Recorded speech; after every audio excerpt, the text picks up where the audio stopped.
الحمد لأهله والصلاة لأهلها قال النبی صلی اللہ تعالی علیہ وسلم عن سلمان فارسی رضی اللہ تعالی عنہ قال خطبنا رسول اللہ صلی اللہ تعالی علیہ وسلم فی آخر یوم من شعبان فقال یا ایھا الناس قد اظلکم شہر عظیم شہر مبارک شہر فیہ لیلۃ خیر من الف شہر شہر جعل اللہ صیامہ فریضہ وقیام لیلہ تطوعا من تقرب فیہ بخصلۃ کان کمن ادى فریضۃ فیما سواہ ومن ادى فریضۃ فیہ کان کمن ادى 70 فریضۃ فیما سواہ وہو شہر الصبر والصبر ثوابہ الجنہ وشہر المواسات وشہر یزاد فیہ رزق المؤمن فیہ من فطر فیہ صائما کان مغفرۃ لذنبہ وعتق رقبتہ من النار وکان لہ مثل اجرہ من غیر ان ینقص من اجرہ شیء قالوا یا رسول اللہ صلی اللہ علیہ وسلم لیس کلنا یجد ما یفطر الصائم فقال رسول اللہ صلی اللہ علیہ وسلم من فطر صائما على تمرة او شربت ماء او مزقة لبن وهو شهر اوله رحمة واوسطه مغفرة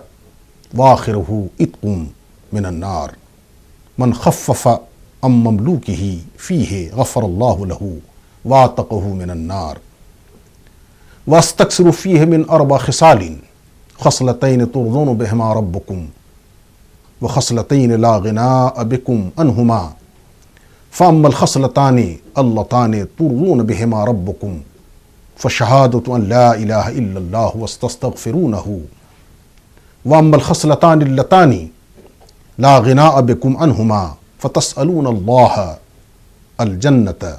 وتعوذون به من النار ومن اسقى صائما سقاه الله من حوض شربة لا يظمأ حتى يدخل الجنة او كما قال علیہ الصلاۃ والسلام۔ خواتین و حضرات، پوری دنیا کے مسلمان رمضان المبارک کے استقبال کی ذہنی اور فکری طور پر تیاریاں کر رہے ہیں۔ میں نے جو حدیث مبارکہ بھی تلاوت کی، یہ مشہور صحابی جلیل حضرت سلمان فارسی رضی اللہ تعالیٰ عنہ کی روایت کردہ ہے،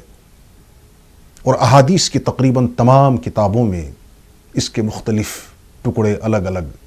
سندات کے ساتھ مروی ہیں۔ سیدنا سلمان فارسی رضی اللہ تعالیٰ عنہ فرماتے ہیں کہ ماہ رمضان کی آمد تھی اور شعبان کے آخری ایام تھے کہ رسول کائنات صلی اللہ علیہ وسلم نے ایک خطبہ دیا۔ رمضان کی آمد کے حوالے سے اس خطبہ مبارکہ میں فضائل رمضان، مسائل رمضان، احکام رمضان، اعمال رمضان اور تمام تر رمضان کی تفصیلات آقا مدنی کریم صلی اللہ علیہ وسلم نے بیان فرما دی ہیں۔ میں آج کی اس نشست میں جب ہم سب استقبال رمضان کی تیاریوں میں لگے ہیں، تشریح کرنے کی کوشش کروں گا، لیکن اس سے قبل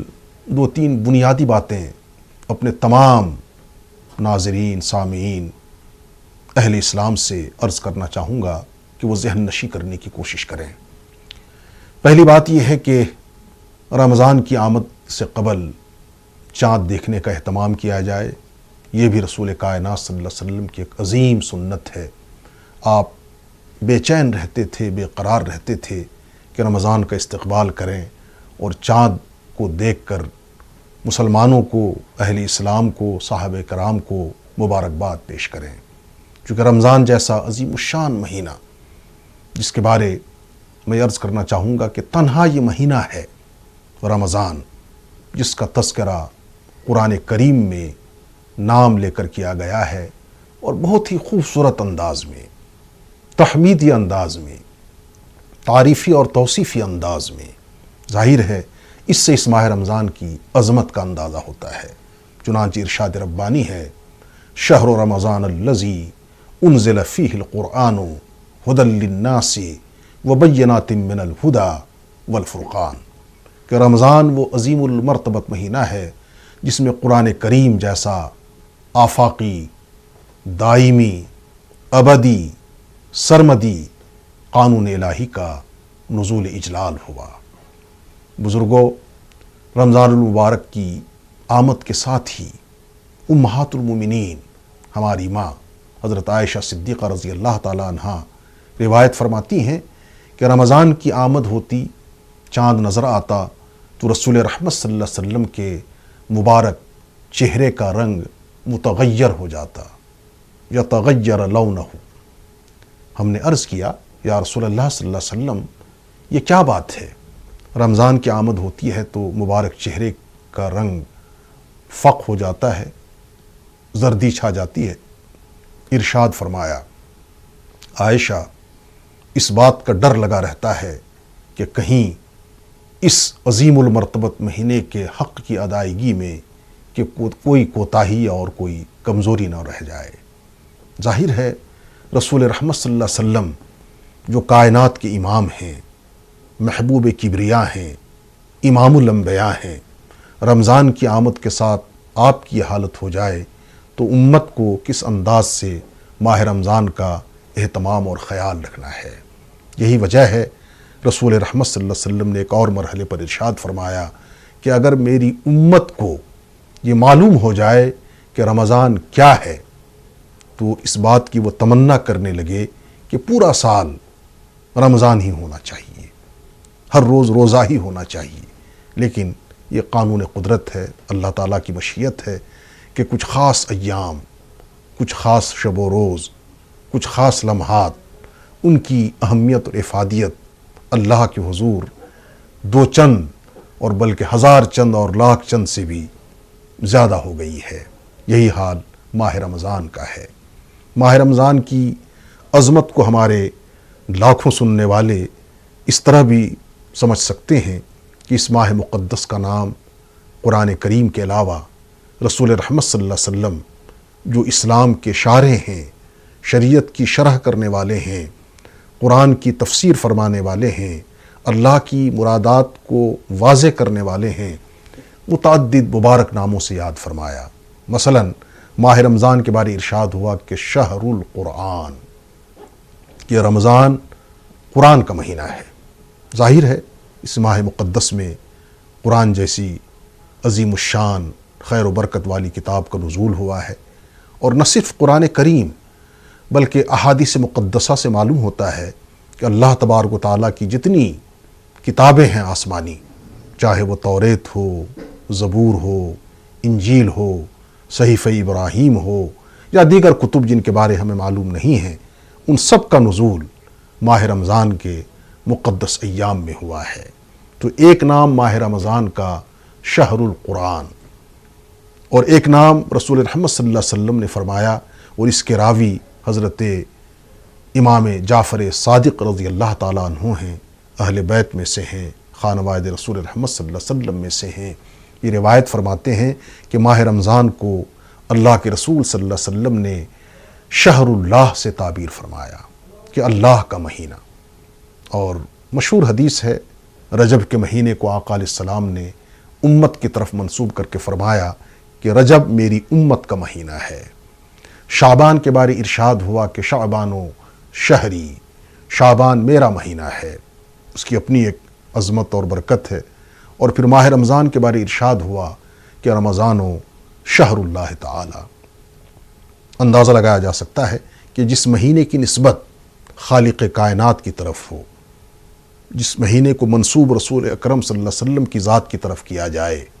اس مہینے کی عظمت اور فضیلت کیا ہو سکتی ہے۔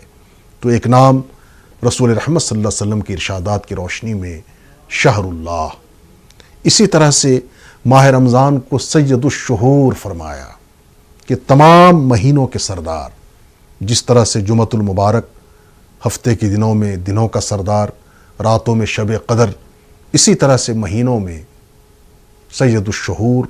مہینوں کا سردار اور لیڈر ماہ رمضان۔ اسی طرح سے اس ماہ مبارک کو فرمایا کہ شہر الصبر، صبر کا مہینہ۔ صبر کے بارے احادیث میں جو تفصیلات ملتی ہیں، قرآن حکیم کے اندر جو تفصیلات ہیں، ایک تو یہ ہے کہ یہ مبارک لفظ صبر کا قرآن مجید میں تقریباً 70 مقامات پر آیا ہے، اور صبر ایک وسیع مفہوم رکھتا ہے دین اسلام میں۔ حدیث کے شرح میں محدثین فرماتے ہیں کہ ہر عمل کی بنیاد صبر پر قائم ہے۔ مثلا ہم نماز پڑھیں گے، اس میں بھی صبر اور ضبط کا مظاہرہ کرنا ہے۔ کوئی خیر یا نیکی کا کام کریں گے، اس میں بھی صبر و ضبط کا مظاہرہ کرنا ہے۔ حج کریں گے، بے پناہ صبر کے مراحل سے انسان کو گزرنا پڑتا ہے، اس کا مظاہرہ کرنا پڑتا ہے۔ اسی طرح سے الغرض ہر عمل میں، اور پھر روزہ، یہ تو صبح سے شام تک صبر اور استقامت کا ہی مظاہرہ ہے پورے مہینے۔ تو فرمایا کہ ھذا شہر الصبر، صبر اور ضبط کا مہینہ، اپنے آپ کو کنٹرول کرنے کا مہینہ، ہر طرح کی خواہشات کو تج دینے اور قربان کر دینے کا مہینہ۔ پھر ایک نام اس ماہ مبارک کا یہ بھی ارشاد ہوا کہ شہر مبارک، مبارک مہینہ۔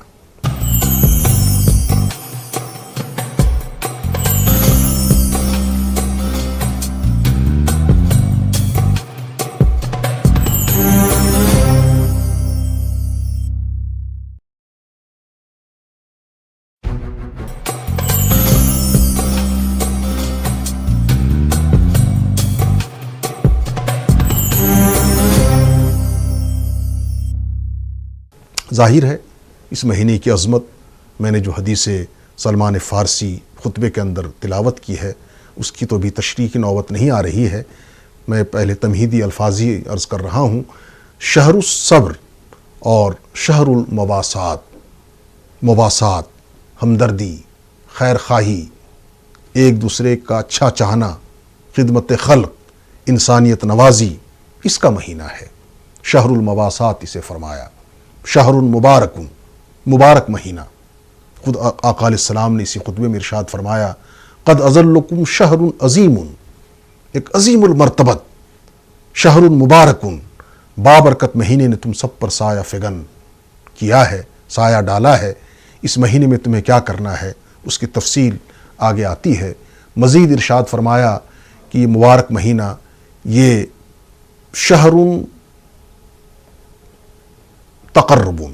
قرب الہی کا مہینہ،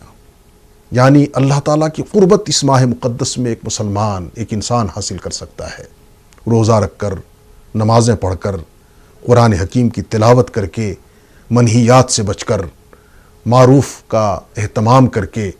اور دین اسلام کی جو بنیادی تعلیمات ہیں ان کو مد نظر رکھ کر اس پورے مہینے میں اللہ تعالیٰ کا انتہائی قرب اور معرفت انسان حاصل کر سکتا ہے۔ تو تقرب الہی کا مہینہ ہے یہ۔ اسی طرح سے اس ماہ مبارک کو رسول رحمت صلی اللہ علیہ وسلم نے ایک اور نام دیا کہ شہر العبادت، عبادت کا مہینہ، ریاضت کا مہینہ، مشقت اور مجاہدے کا مہینہ۔ ہم دیکھتے ہیں اپنی آنکھوں سے کہ ماہ رمضان کی آمد ہوتی ہے، عبادت کی ایک فضا بن جاتی ہے، ایک ماحول، ایک ایسا سما بن جاتا ہے کہ جہاں جائیں آپ، جہاں جہاں کوئی کلمہ گو ہے، مسلمان ہے، اہل اسلام ہیں، وہاں ایک الگ ہی ماحول اور ایک الگ ہی فضا دکھنے کو ملتی ہے کہ ماہ رمضان ہے۔ اس ماہ مبارک کی عظمت و فضیلت کا کیا کہنا، رسول رحمت صلی اللہ علیہ وسلم مسلسل اس کا انتظار فرماتے تھے، اور چاند ماہ رمضان کا نظر آتا تھا تو صحابہ کرام کو، مسلمانوں کو مبارکباد دیتے تھے، اور پھر اس ماہ رمضان میں عبادت و ریاضت کے لیے پوری طرح کمر بستہ ہو جاتے تھے۔ مثلا حضرت سلمان فارسی رضی اللہ تعالیٰ عنہ کی جو حدیث مبارکہ تلاوت کی گئی، اس میں آقا علیہ السلام نے فرمایا، شہر جعل اللہ صیامہ فریضہ، کہ یہ ایسا مہینہ ہے کہ اس میں اللہ تعالیٰ نے تمہارے لیے رمضان کے روزے کو فرض قرار دیا ہے۔ سورہ بقرہ آپ کھولیں، اللہ تعالیٰ واضح الفاظ میں فرماتے ہیں، یا ایھا الذین آمنوا کتب علیکم الصیام کما کتب علی الذین من قبلکم لعلکم تتقون، کہ اے مسلمانوں، اے اہل اسلام، اے کلمہ گو، تم پر رمضان کے روزے فرض کیے گئے ہیں، کما کتب علی الذین من قبلکم، اسی طرح جس طرح تم سے پہلے کی امتوں پر فرض کیے گئے تھے۔ اسے تسلی بھی دینا ہے کہ یہ فریضہ صرف تم پر ہی نہیں ہے بلکہ ماضی کی امتیں، چاہے وہ یہود ہوں، نصارہ ہوں یا دیگر امتیں ہوں، ان پر بھی اپنے اپنے طرز پر اپنی اپنی حیثیت سے ماہ رمضان کے روزے ہم نے فرض قرار دیے تھے۔ مقصد اللہ تعالیٰ خود فرماتے ہیں کہ لعلکم تتقون، تاکہ تمہارے اندر تقوی پیدا ہو، اللہ کا خوف، اللہ کی خشیت۔ تقوی ایک اسلامی ٹرم ہے، اس کا مفہوم اردو میں ہم یوں ادا کر سکتے ہیں کہ پرہیزگاری، بچنا، اللہ کی حرام کردہ چیزوں سے، لایعنی چیزوں سے، منہیات سے اپنے آپ کو روکنا، یہ تقوی کہلایا جاتا ہے۔ اس کو ایک مکالمے کی صورت میں محدثین نے، مورخین نے، اسلامی اسکالرز نے بیان کیا ہے۔ سیدنا فاروق اعظم رضی اللہ تعالیٰ عنہ جیسی شخصیت جو دین کے نبض اور روح سے پوری طرح واقف ہیں، اسلامی تعلیمات کے رمز شناس ہیں، انہوں نے ایک دفعہ ایک جلیل القدر صحابی حضرت ابی ابن کعب رضی اللہ تعالیٰ عنہ، یہ اہل کتاب میں سے ہیں، اللہ نے سعادت بخشی، اسلام ان کو نصیب ہوا، ظاہر ہے توریت پر ان کی نظر ہے، انجیل پر نظر ہے، آسمانی کتابوں پر نظر ہے، اہل علم ہیں۔ فاروق اعظم نے پوچھا کہ تقوی کسے کہتے ہیں، ذرا اس کی وضاحت کریں۔ سیدنا ابی ابن کعب رضی اللہ تعالیٰ عنہ نے فرمایا کہ یا امیر المومنین، مجھے آپ یہ بتائیے کہ کبھی آپ ایسے راستے سے گزرے ہیں کہ راستہ بالکل تنگ ہو، پگڈنڈی ہو، نکلنا دشوار ہو، چلنا دشوار ہو، کپڑے لمبے ہیں اور اس پگڈنڈی میں دونوں طرف کانٹے دار درخت ہیں؟ اگر آپ ایسے راستے سے گزرے ہیں تو کیفیت آپ پر کیا طاری ہوئی ہے، آپ کس طرح عملاً گزرے ہیں؟ سیدنا فاروق اعظم رضی اللہ تعالیٰ عنہ نے فرمایا کہ ہاں، مجھے اس طرح کے تنگ راستوں سے گزرنے کا موقع ملا ہے، بہت ہی محتاط طریقے سے، انتہائی احتیاط کے ساتھ اپنے دامن کو بچا کر کہ کہیں کانٹوں سے دامن الجھ نہ جائیں۔ سیدنا حضرت ابی بن کعب رضی اللہ تعالیٰ عنہ نے فرمایا کہ تقوی یہی ہے کہ دنیا میں رہ کر انسان حرام سے بچنے کی کوشش کرے، اللہ کی منع کردہ چیزوں سے بچنے کی کوشش کرے، اللہ کی منہیات سے بچنے کی کوشش کرے اور کامیابی کے ساتھ زندگی اس دنیا کے خارزار سے نکال کر گزار دے۔ یہی تقوی ہے۔ تو اصل یہ ہے کہ لعلکم تتقون، تمہارے اندر تقوی پیدا ہو۔